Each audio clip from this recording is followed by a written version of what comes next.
The 2016 Chief Summit is taking place in South Padre Island this week. This is where probation officers from around Texas are coming together to share ideas about how they can better serve juveniles.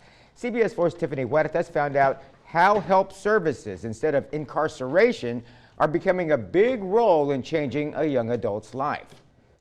Eddie, these young teens face many problems, including substance abuse and mental health issues.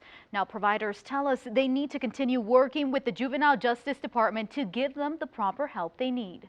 Rose Gomez, deputy director at the Darrow Juvenile Detention Center, says after probation officers interview boys and look at their criminal history, dynamics at home. Our boys specifically are very different from the kids from Houston or San Antonio. Sometimes their programs are not the best fit for them. It's out of sight, out of mind. Sometimes you got to get these kids out of the valley. So they turn to other facilities like Gulf Coast Trade Center, a non-secure facility in New Waverly, Texas. The facility helps teens with vocational training and job readiness. Our focus is to provide a school-like environment for these kids, to give them a sense of normalcy. Director of Admissions and Business Development Johnny Munoz says they recently entered with a partnership to provide enhanced services. That secured facility, G4S Youth Services, is located in Brownwood, Texas, offering substance abuse treatment, sex offender treatment, and mental health treatment for juveniles. Texas is on a trend to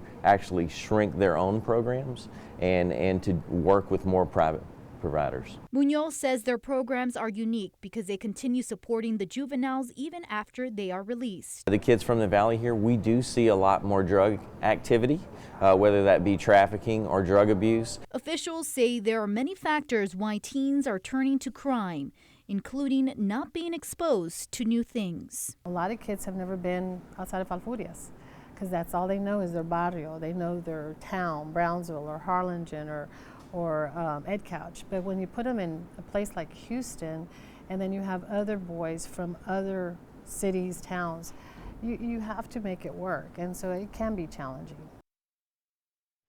Munoz says one of the ways these programs are successful is by having parental involvement. In the studio, Tiffany Huertas, CBS 4 News and ValleyCentral.com.